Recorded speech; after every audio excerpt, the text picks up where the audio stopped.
Hello friends, എല്ലാവർക്കും നമ്മുടെ പുതിയൊരു വീഡിയോയിലേക്ക് സ്വാഗതം. നമ്മളിന്നിവിടെ പരിചയപ്പെടുത്തുന്ന ഒരു ഓൾ ഇൻ വൺ ബോർഡാണ്. ഇതൊരു 2.1 ബോർഡാണ്. പവർ സപ്ലൈ, സബിൻ്റെ സെക്ഷൻ, സ്പീക്കർ പ്രൊട്ടക്ഷൻ, 2 ചാനൽ, ഇതെല്ലാം ഒരുമിച്ച് വരുന്നൊരു ബോർഡാണ്. അത്യാവശ്യം നല്ലൊരു ക്വാളിറ്റിയിൽ ചെയ്തിട്ടുള്ളൊരു ബോർഡാണിത്. ഈ ഒരു സൈഡിൽ വരുന്ന 3 റിലേ വരുന്നത് നമ്മുടെ പ്രൊട്ടക്ഷൻ്റെ ഏരിയ ആണ്. അപ്പോൾ ഇതിൽ നിങ്ങൾക്ക് പ്രൊട്ടക്റ്റ് ചെയ്തിട്ടുള്ള ഔട്ട്പുട്ട് വരും. എന്തെങ്കിലും ഇഷ്യൂ വന്നാൽ ഓട്ടോമാറ്റിക് കട്ട് ഓഫ് ആവും. ഈ ഒരു 4 ട്രാൻസിസ്റ്റർ വരുന്നത് സബ് വൂഫർ സെക്ഷനും, ഇവിടെ ഈ 2 ട്രാൻസിസ്റ്റർ വരുന്നത് നമുക്ക് 2 ചാനലിനാണ് വരുന്നത്. ഇതിൻ്റെ power supply AC power supply ഇവിടെ ആഡ് ചെയ്തിട്ടുണ്ട്. 4 കപ്പാസിറ്റർ 4700 മിയോഫിൽ 50 വോൾട്ട് ആഡ് ചെയ്തിട്ടുണ്ട്. അപ്പോൾ അത്യാവശ്യം നല്ലൊരു ഇൻപുട്ട് പവർ സെക്ഷനും ഉണ്ട്. സോ റെക്ടിഫൈ ചെയ്തിട്ട് ട്രാൻസ്ഫോമറിൽ നിന്നുള്ള ഡയറക്റ്റ് വോൾട്ടേജ് റെക്ടിഫൈ ചെയ്തിട്ടുള്ള വോൾട്ടേജ് ഇതിലേക്ക് വരും. ഈ ഒരു സൈഡിലായിട്ട് ഇവിടെ ഒരു സൈഡിലായിട്ട് നമുക്കൊരു 12 ആവശ്യമുണ്ട്. അത് നമുക്ക് സ്പീക്കർ പ്രൊട്ടക്ഷന് വേണ്ടിയിട്ടുള്ളതാണ്. AC തന്നെ കൊടുക്കാം.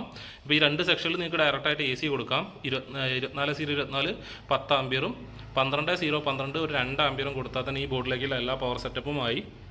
അപ്പോൾ ഈ ഒരു ബോർഡ് ഈസി ആയിട്ട് ഒരു 2.1 HDMI കിറ്റ്, G സ്റ്റാറിൻ്റെ എല്ലാം HDMI കിറ്റ് അല്ലെങ്കിൽ ഒരു 2.1 ഫിൽറ്റർ വെച്ചിട്ട് നിങ്ങൾക്ക് ഈസി ആയിട്ട് ഒരു 2.1 അസംബിൾ ചെയ്യാൻ പറ്റും. അത്യാവശ്യം പവർഫുൾ ആയിട്ടുള്ളൊരു 2.1 സിസ്റ്റം നിങ്ങൾക്ക് ആവശ്യമുണ്ടെങ്കിൽ ഇത് വെച്ച് നിങ്ങൾക്ക് തീർച്ചയായിട്ടും സെറ്റ് ചെയ്യാൻ പറ്റും. അത്യാവശ്യം നല്ല ക്വാളിറ്റിയുള്ള ഗ്ലാസ് അപ്പോക്സി ബോർഡിലാണ് ഇത് ആഡ് ചെയ്തിട്ടുള്ളത്. ഒരു നോർമലായിട്ടുള്ള അത്യാവശ്യം നല്ല ഹെവി ആയിട്ടുള്ള ഒരു ഹീറ്റ് സിങ്ങും കൊടുത്തിട്ടുണ്ട്. ഇത് ഈ ഒരു ടൈപ്പിൽ മൗണ്ട് ചെയ്യാനുള്ള സ്ക്രൂ ഹോളുകളൊക്കെ ഇതിൽ കൊടുത്തിട്ടുണ്ട്.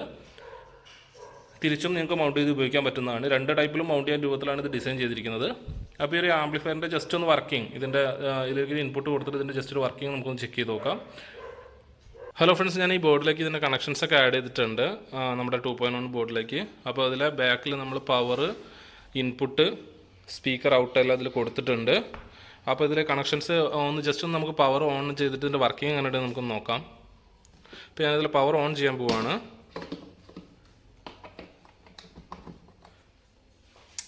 ഇപ്പോൾ ഈ പ്രൊട്ടക്ഷനിലേക്ക് പവർ വന്നിട്ടുണ്ട്, പ്രൊട്ടക്ഷൻ ഓൺ ആയിട്ടുണ്ട്. അപ്പോൾ ഈ ആമ്പിന് വേറെ ഇഷ്യൂസ് എന്തെങ്കിലും ഉണ്ടെങ്കിൽ ഈ ഗ്രീൻ ലൈറ്റ് ഓഫ് ആയിട്ട് റെഡ് ലൈറ്റ് തന്നെ ബ്ലിങ്ക് ചെയ്യും. അതായത് ഏതെങ്കിലും ഒരു ചാനൽ കംപ്ലൈൻ്റ് ആവുക അല്ലെങ്കിൽ എന്തെങ്കിലും പവർ സപ്ലൈയിൽ ഇഷ്യൂ, എന്തെങ്കിലും ഒരു ഇഷ്യൂ ഉണ്ടെങ്കിൽ ഈ ഗ്രീൻ ലൈറ്റ് ഓഫായിട്ട് നമ്മുടെ ഈ സൈഡിലുള്ള red light protection light on ആവും. അപ്പോൾ ഈ ബോർഡ് ഇപ്പോൾ വേറെ ഇഷ്യൂസ് ഒന്നുമില്ല, അതുകൊണ്ടാണ് ഇതിൻ്റെ ഗ്രീൻ ലൈറ്റ് ഓൺ ആയിട്ടിരിക്കുന്നത്. സോ ബോർഡ് ഓക്കെയാണ്. നമുക്കിതിലേക്കൊരു ജസ്റ്റ് ഒന്ന് സൗണ്ട് വെച്ചിട്ട് ഞാനിപ്പോൾ ഫോണായിട്ട് ജസ്റ്റ് ഒന്ന് പെയർ ചെയ്തിട്ടുണ്ട്. ഫ്രണ്ട്സ്, എൻ്റെ ഫോൺ വഴിയാണ് ഇതിലേക്കുള്ള ഇൻപുട്ട് കൊടുത്തിട്ടുള്ളത്. ജസ്റ്റ് ഒരു MP3 മൊഡ്യൂൾ വെച്ചിട്ട് അതിൻ്റെ ഡയറക്റ്റ് ഇൻപുട്ടാണ് ഇതിലേക്ക് കൊടുത്തിട്ടുള്ളത്. നമുക്ക് ജസ്റ്റ് ഒന്ന് ഓൺ ചെയ്ത് നോക്കാം.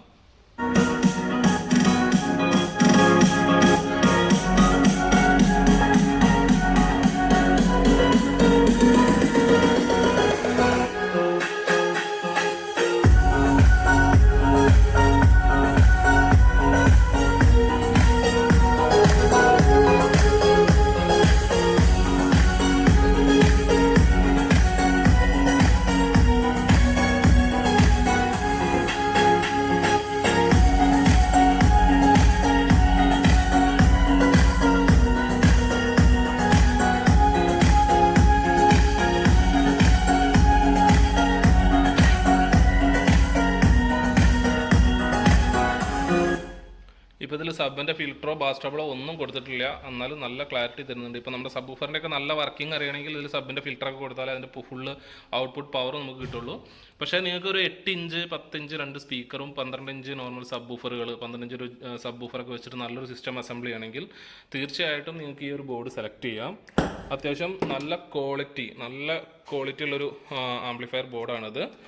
അത്യാവശ്യം ചാനലും എല്ലാം പവർഫുള്ളായിട്ട് നിങ്ങൾക്ക് ഈസി ആയിട്ട്, അതായത് നിങ്ങൾക്ക് വർക്ക് വളരെ ഈസി ആക്കണമെന്നുണ്ടെങ്കിൽ തീർച്ചയായിട്ടും നിങ്ങൾക്ക് ഈ ബോർഡ് സെലക്ട് ചെയ്യാം. കാരണം അസംബിൾ ചെയ്യാൻ വളരെയധികം സുഖമാണ്. കാരണം ട്രാൻസ്ഫോമർ ഡയറക്റ്റ് കൊടുക്കുക, ഇൻപുട്ട് കൊടുക്കുക, ഔട്ട്പുട്ട് എടുക്കുക, വേറെ വയറിംഗ് ഒന്നുമില്ല. ഈസി ആയിട്ട് അസംബിൾ ചെയ്യാൻ പറ്റും. 2.1 remote kit HDMI remote kit എല്ലാം വെച്ച് ചെയ്യണമെങ്കിലും ഈ ഒരു സാധനം സെലക്ട് ചെയ്താൽ നിങ്ങൾക്ക് ഈസി ആയിട്ട് അസംബിൾ ചെയ്യാൻ പറ്റും. ഓവറായിട്ടുള്ള ഹീറ്റില്ല, പക്ഷേ കൂളിംഗ് ഫാൻ മസ്റ്റാണ്. കാരണം ട്രാൻസിസ്റ്ററിലത്തെ 8 ട്രാൻസിസ്റ്റർ വരുന്നുണ്ട്. എന്തായാലും ഈ ഒരു സൈഡിൽ ഹീറ്റ് ഉണ്ടാവും. അപ്പോൾ ഒരു ഫാൻ മസ്റ്റായിട്ട് നിങ്ങൾ യൂസ് ചെയ്യണം. അപ്പോൾ ഈ ഒരു ആംപ്ലിഫയർ ബോർഡിൻ്റെ പ്രൈസ് ഡീറ്റെയിൽസ് ഒക്കെ ഇതിൻ്റെ കൂടെ ഞാൻ ആഡ് ചെയ്യാം. ഇതുവരെ നിങ്ങൾ തന്ന എല്ലാ സപ്പോർട്ടിനും വളരെ നന്ദിച്ചുകൊണ്ട് അടുത്തൊരു കാണുന്നത്. Bye friends.